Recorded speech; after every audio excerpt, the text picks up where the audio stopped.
You're sitting at dinner with your family who spent years telling you that your dreams were worthless. They're criticizing every single thing around them, completely unaware that you're actually the owner of the entire restaurant they're eating at. Sound like a movie? This actually happened to me, and the look on their faces when they found out, absolutely priceless. I'm Sarah, I'm 29, and tonight I'm about to face the family that cut me off 5 years ago. They think I'm some struggling cook barely making ends meet. They have no idea I own one of the most exclusive restaurants in the city. But let me start from the beginning, because this story gets wild. Growing up in an upper-class family meant everything had to look perfect on the outside. My parents were obsessed with status, the right neighborhood, the right schools, the right careers. While my siblings excelled in law and finance, I was the odd one out. I loved cooking. Not just eating, but actually creating dishes, experimenting with flavors, understanding how ingredients work together. My family saw this as embarrassing. Cooking is for the help, not for people like us, my father would say. When I mentioned culinary school, they acted like I'd announced I wanted to become a circus performer. They pushed me toward business school instead, hoping I'd eventually come to my senses. But here's the thing about passion, it doesn't just disappear because someone tells you it should. Even while studying business, I was running underground dinner parties, taking cooking classes on weekends, and dreaming about having my own kitchen someday. Everything changed when a world-renowned chef tasted my food at a university event. He looked at me and said, "You're wasting your talent. Come work with me." That moment gave me the courage to finally stand up to my family. The conversation didn't go well. When I told them I was dropping out of my MBA program to attend culinary school, the silence was deafening. My father called it absolutely unacceptable. My mother said if I pursued this hobby, I'd be doing it without their support, financial or otherwise. My sister actually laughed and said, "Let's see how long you last cooking for minimum wage." So I left. With just my savings and a suitcase, I moved to the city and started from the bottom. And I mean the very bottom. I worked 3 jobs, prep cook at dawn, line cook in the afternoon, and weekend shifts at a bakery. I lived in a tiny room with 3 roommates, slept 4 hours a night, and had burns covering my arms. But you know what? I was happier than I'd ever been. Every day I was learning, growing, getting better at something I truly loved. The renowned chef became my mentor, and within 18 months, I became his sous chef. Then came the opportunity that changed everything. I was working a private event when an investor tried one of my dishes. He was so impressed that he wanted to meet the chef immediately. When he saw how young I was, he was shocked.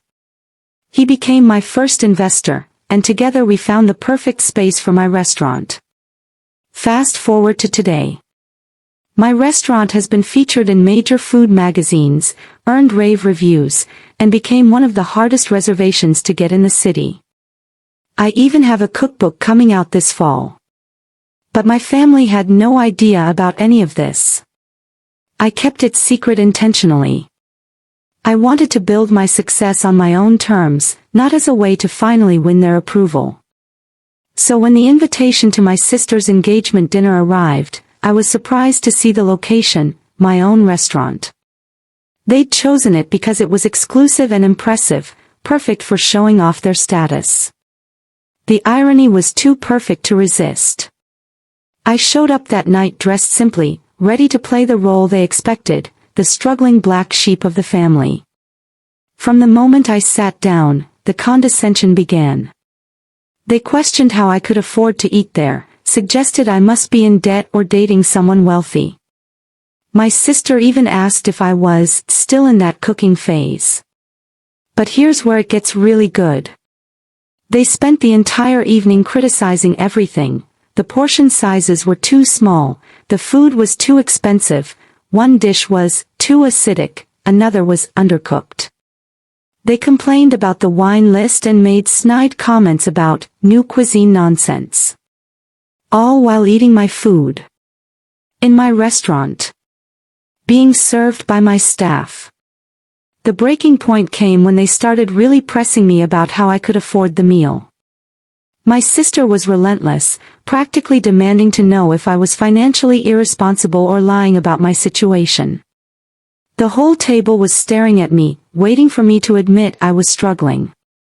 That's when I decided the charade had gone on long enough. When the server brought the check, my brother-in-law noticed something strange. They'd only been charged for drinks, not food. He called over the server to complain about the mistake. The server looked at me, and I gave him a small nod. "There's no error, sir," he said smoothly. "The dinner has been taken care of by Miss Sarah. Welcome back to your restaurant." The silence that followed was absolutely magical. 6 pairs of eyes staring at me in complete shock. My sister's face went through about 5 different expressions in 3 seconds.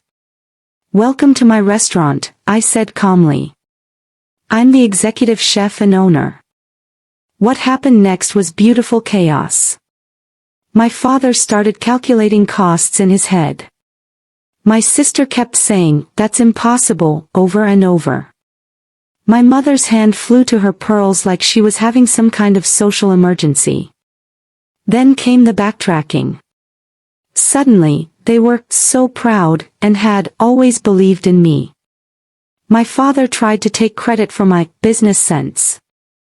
My brother-in-law immediately started pitching investment opportunities. It was like watching people completely rewrite history in real time.